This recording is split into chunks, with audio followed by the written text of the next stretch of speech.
Hi guys, welcome to The Aspiring Entrepreneur. I'm your host Hamza Chowdhury, and I'm excited today because I have none other than my brother Omar Chowdhury on the show, or I should call him Dr. Chowdhury.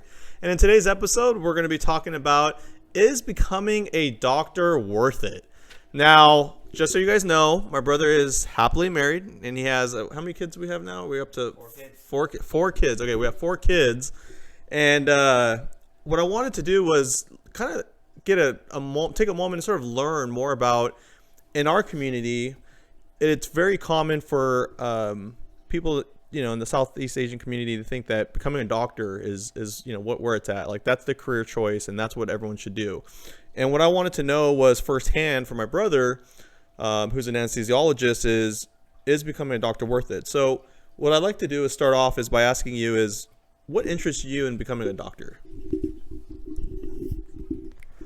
Well, thank you for having me on the show. It's good to be here. So, becoming a physician, I was very science-oriented. I was a type A personality, always striving for the perfect grades, working hard. And in addition, I think I knew I wanted to be a professional. And in the science field, there's quite a few opportunities available. But I think being a physician kind of gives you a place where you can still be cerebral, have control, and still make a difference in the community, as well as make a good living as well, and have a lot of respect.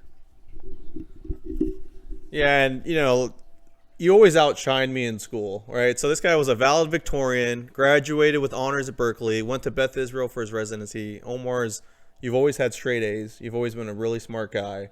And it doesn't surprise me that you've had the success that you've had.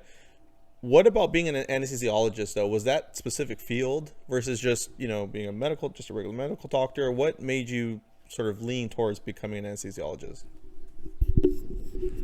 Anesthesiology specifically was sort of stumbled upon during medical school. During the second 2 years, you get clinical rotations, get an opportunity to experience different fields of medicine. Interesting enough, during my OBGYN rotation, while waiting for the babies to be delivered, I had the opportunity to meet some anesthesiologists that were placing epidurals, doing cesarean sections, and they were very excited about their field, and watching them do their procedures and so forth, it gave me that combination of both having the medical aspect as well as the surgical aspect, sort of a nice combination of both. The results were immediate. The patients were very grateful. The anesthesiologists were very happy with their jobs. And so it's sort of the combination of multiple things that caused me to choose an elective into anesthesia. I did it. I loved it. And decided that it was the field for myself. And obviously we're siblings, so we do know each other. And for the purposes of this interview, I will be asking him questions where some of you guys were like, "Well, if he's your brother, shouldn't you know this?" But let's look back as our child. We grew up in the Central Valley, grew up in Bakersfield and Fresno. You were born in Orange County. I was born in New Jersey. We've been all over the place. But was there something else that you would say that you wanted to be growing up, or was it just doctor from the start, or was there something else that you're kind of like, yeah, I think I'm gonna, because for me, we obviously know, like, mom and you kind of thought like architect, that sort of was there for middle school. But for you, was there something else, like, or when did the doctor thing become more of a certainty? Yeah, I think looking back as a child, again, just based on sort of the personality and everything like that, it was definitely going to be some sort of professional attitude. And I don't know, for some reason, it's just kind of all stuck with me in terms of the sciences and everything. We both enjoyed math and other subjects, playing basketball and, computer science. So there were definitely areas where I enjoyed and had hobbies in, like I said, computer programming and things like that. But in terms of a sort of a career that I can hang my hat on, being a physician has always been the career path of choice. I think, if I could throw caution to the wind, I would try to do like an acting career.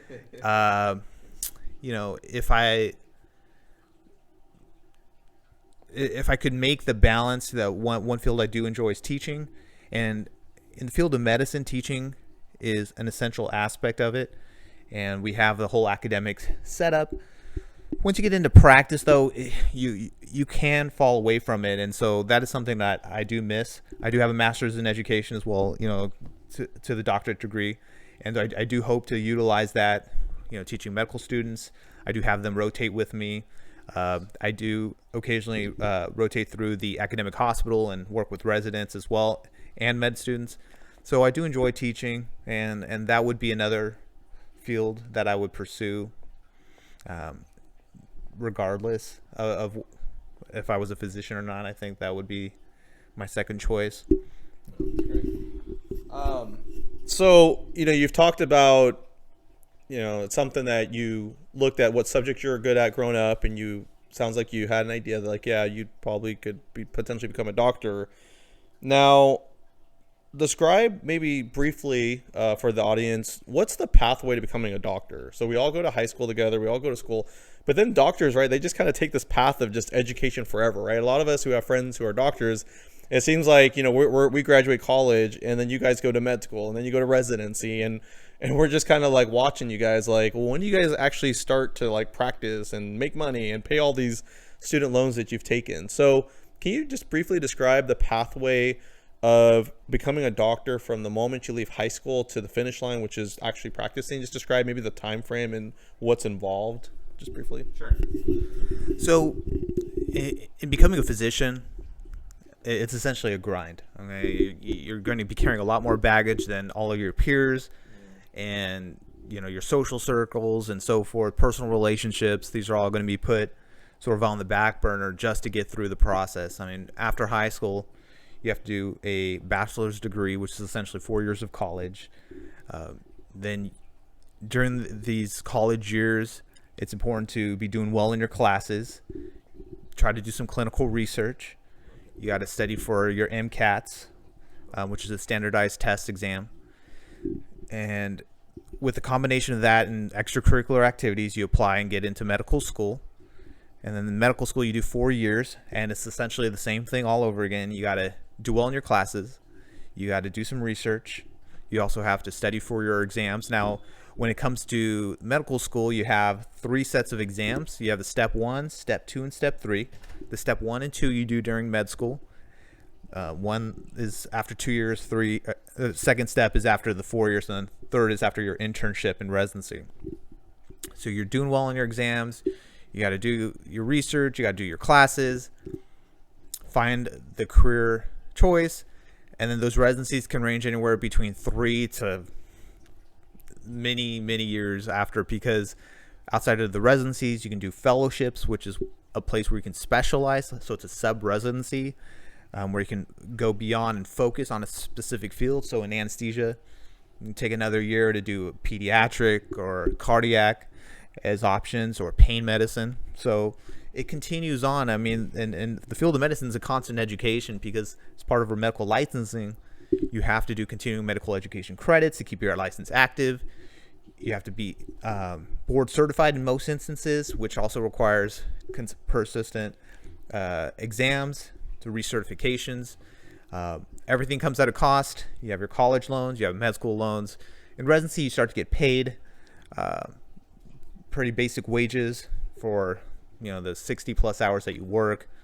And then once you come to these continuing education classes, the board exams, certifications, these are all come at a cost. So by the time you're in your 30s, you're finally wrapping up, you're in a ton of debt, your social circles have moved on, and you kind of reestablish yourself, moving from city to city because of the school residency in different places.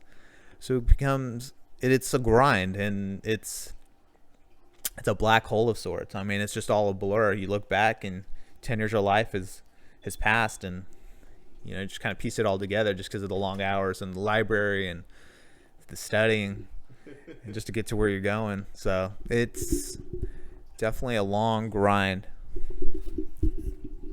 So I studied structural engineering at Cal Poly, and our rate of dropouts was significant. I think over 50% of people who did structural engineering at Cal Poly dropped out within the first couple of years.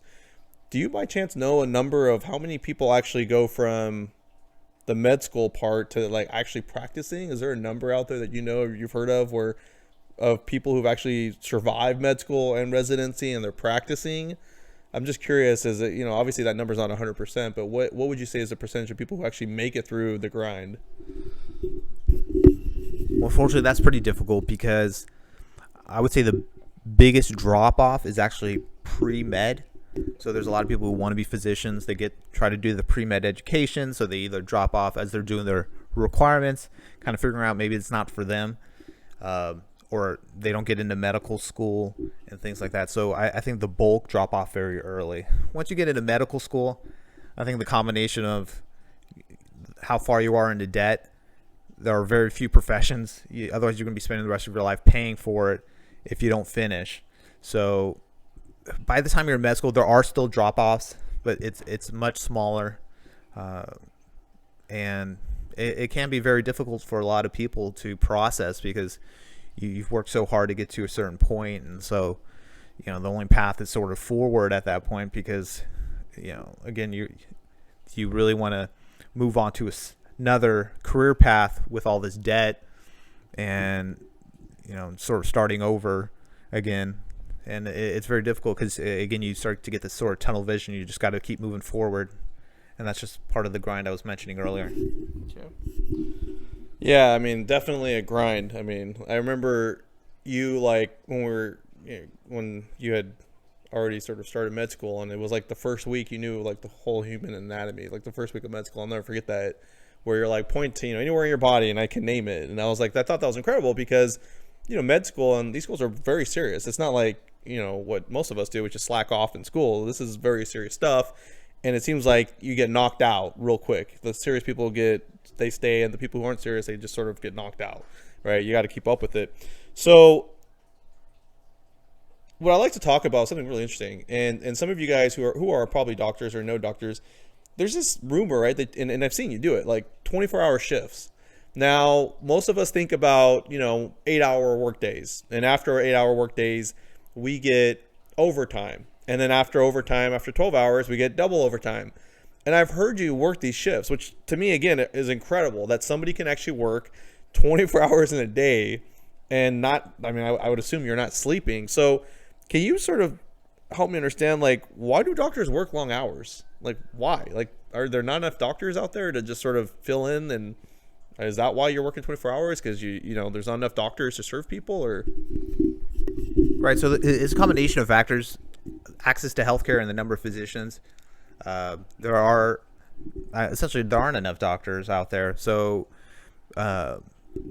they've cut off a lot of these med schools or residencies, and they're just not keeping up with the growth of the population. So there is a shortage, and that's why you see a lot more mid-level folks like nurse practitioners or nurse anesthetists, things like that, or anesthesia assistants that come through to help fulfill that gap. And the reason for the 24-hour shift, again, is a combination of factors, but in the hospital, it's 24 hours, 7 days a week, 365 days a year. There's always patients. There's no holidays. Patients are always coming through that door with whatever medical need they have, and you always need a physician available to treat them. So there are various setups, like in the emergency department, they can do shift work and cover certain aspects of the day or the night, or combination of. And so it can be difficult because when it comes to certain fields like anesthesiology, is that, again, a surgery can come in through the night. So even though you're working a 24-hour shift, you're not necessarily always working the full 24 hours. So you can squeeze in a nap here and there, but there's just not enough coverage. I mean, you could hire an anesthesiologist to work the nights and just the nights and do that coverage, but then in the end, it's like the bulk of the surgery is done during the day. So financially, it just doesn't make sense to just hire an anesthesiologist to cover the nights. And there's not enough anesthesiologists that are available to just like work nights. That's great. Well, it's good that you're high in demand. It's job security, correct? So we also know that doctors make great money. So some of you watching probably have heard, right? Doctors tend to make good money once they're practicing, not during the residency, not, before all that. But they only make money when they work. So is having a job for the rest of your career the ultimate objective? Or is there an actual some type of career pivot that you take at some point to grow beyond an 8 to 5 or an 8 to 8 or what we talked about, 24-hour shift? Is there a bigger picture here, right? Because you're only a doctor making money when you're working. But what is that sort of what you're going to do with the rest of your career? Or is there a point where you sort of graduate and you're maybe managing a group of doctors under you and they're sort of doing the work and you're managing them? What would you say is, the growth, like the growth career path of an anesthesiologist or doctors in general? Well, again, that's loaded questions. It can be complicated because it just depends on what your career goals are specifically. In general, again, by the time you're finished with all your education and so forth, you're in your 30s. You have $300,000 plus in debt, so you're already starting at a disadvantage compared to a lot of your colleagues and your peers that may have gone into other specialties and fields, career paths earlier in their 20s, and so you're already at a deficit of somewhere between 5 to 8 years behind everybody else. So at a minimum, and with that plus the deficit, so the money is definitely better than most jobs. But with that said, you're playing catch up for so many years, right? Because the interest on your loans keeps growing, and every year you're still trying to just pay those off, try to set the 10, 20, 30-year plan on your loans. You want to find a place to live, car to drive, you want to build a family. So the debt, unfortunately, just keeps growing. So you get kind of part of being a physician in just those first few years is just trying to establish yourself and trying to get comfortable and then start building your net worth, kind of building, taking your debt down and start trying to build a nest egg. And at that point, you need to start thinking retirement because you're in your 30s and again, those number of work years are going down. So I think for most physicians, it's about getting the job done, getting your feet wet, and getting comfortable with your career path, and just sort of moving forward and building your practice, paying down your debts, building up your nest egg. Now, in terms of career paths from that point, again, a lot of your training's already been done at that point. But in certain fields, and especially academic medicine, you can move up into things like certain administrative positions, department chair, the head of the department, things like that, maybe administrative in the hospital. So there are pathways upwards, but in terms of financial gain, you're pretty much limited to, it's a flattened curve. And unfortunately, with the politics of medicine and so forth, it's actually on the decline. So the reimbursement from insurance companies, these are for-profit insurances, so they're looking to pay as little as possible. And physicians are stuck in this point where, again, people think, well, they get paid well, they deserve, but it's like, well, we put in over a decade, of education beyond college, and we're just trying to keep try to playing catch up half the time, but we're the amount a physician earns now is a fraction of what they've earned 15, 20, 30, 40 years ago in comparison to the cost of living. So when you put all that in perspective, then it's becoming very difficult. And so I think for a lot of physicians, it's sort of, again, just focusing on establishing a nest egg, sort of an exit strategy. And I think most physicians just try to work to the end, until as long as they can. But again, just because of the whole insurances and the way that the doctors are getting paid, we're just getting paid less and less. And that's why many people complain about the time they spend with their physicians. The reason doctors have to see 40, 50 patients in their offices compared to before is because the insurances are paying fractions of what they were paying before. And so, but yet the minimum wage has gone up, your rents have gone up for your office, the staff, the insurances, etc. So they have to make up the difference, and so they have to see more patients, and that's the only way you can make up the difference in terms of covering your costs. And that's why a lot of these private practices are getting pushed out, and it's all about hospital medicine now. So unfortunately, it's a very complex thing. There's a lot of politics involved, and as of right now, it's just getting worse. So. And thank you for that insight, because I've always wondered, I remember when I lived in Santa Cruz shortly after I graduated college, and I'll never forget this visit with my doctor where we were talking about, X, Y, and Z, and he literally went out in the hallway and we were still having this conversation. So you would think that, when you're talking about someone's health, close the door, it's very personal, it's very quiet, very confidential. And it felt like it was a rushed appointment. It felt like he had to go on to the next appointment, but we were still in our appointment. And that appointment ended up in the hallway of his office where everyone could kind of hear our conversation. And I'll never forget feeling like, why do I feel rushed, right? When you're with a doctor, and think of, your own visits that you've had in the past, right? You typically open up, certain health issues or things that you've experienced. And that's the confidential conversation that you want to have, and you want to feel comfortable. You want to take your time. And it felt very rushed. And now that you've sort of explained that, it makes sense that they're trying to do higher volume to make up for the fact that they're getting paid less, right? So that's what you have to do. So that is actually a really important thing to learn. So thank you for sharing that. And you did talk about politics, and I do want to shift gears here. So in this current political environment, and again, most people who watch this channel and watch these videos are entrepreneurs. So we're all about, creating businesses, creating success, supporting each other. In this current political environment, scientists, doctors, these sorts of people are being attacked. And they're being attacked by certain people who just don't believe in science, right? So they don't believe in climate control or change, or they don't believe in COVID.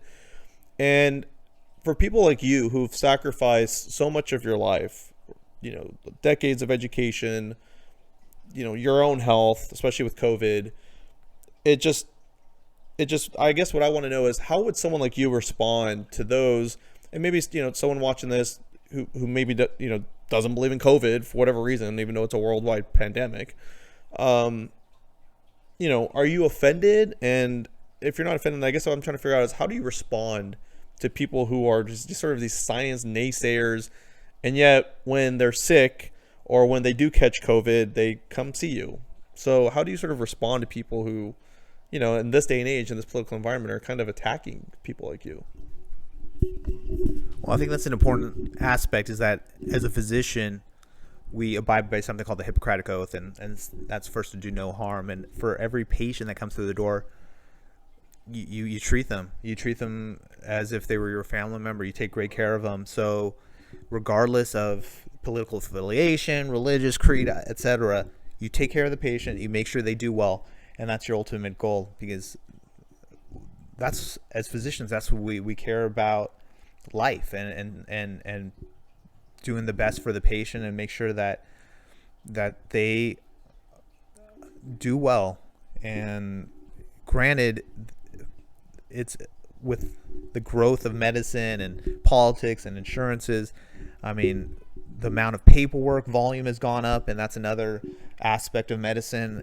We have to run tests because of the litigious aspects that people, if a young person comes in with chest pain, it's unlikely they have a heart attack, but yet you still have to do an EKG and run these extra costs, so the healthcare costs are ballooning. And again, you do get the naysayers and the people who are denying, but the other aspect is, it's a connected world. I mean, we have the internet, and folks can Google symptoms, they can Google medications, and then they come to you and saying, well, I want this or do that.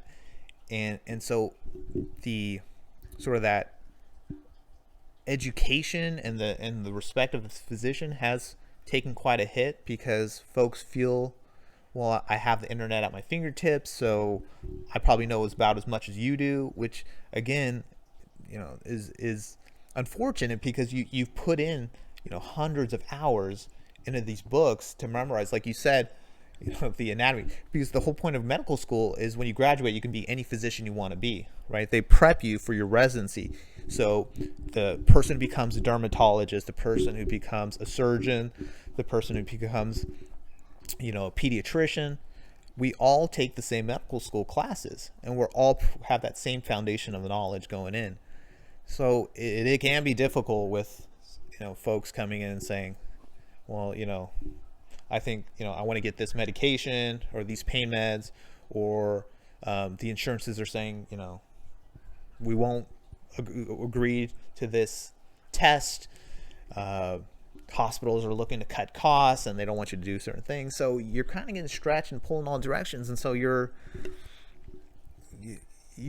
as a physician, you're almost limited in that respect. You can't do what's like just the essentials, the important thing to get the patient through. You gotta fulfill this big bubble of, well, I got to make sure everything's documented. I got to make sure that this gets past insurance, because otherwise the patient will get stuck with a bill. I got to patient satisfaction is important, because they'll start, they'll leave a bad review, they'll put a complaint, then I got to answer to the administration.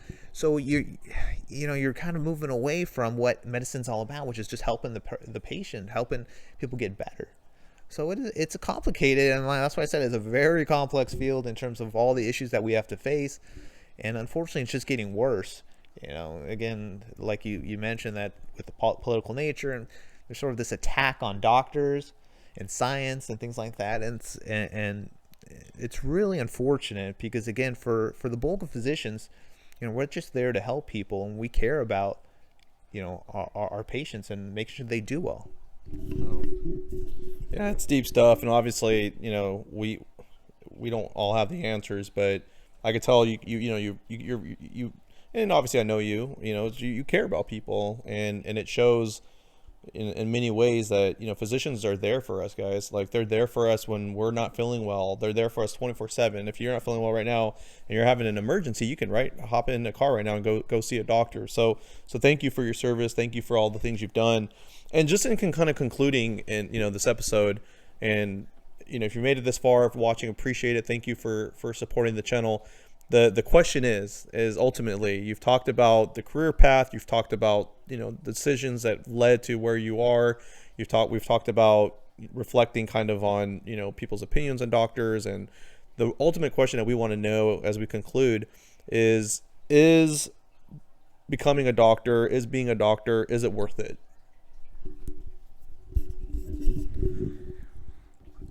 I think I'm very satisfied with where I am in life and with the job and taking care of the patients.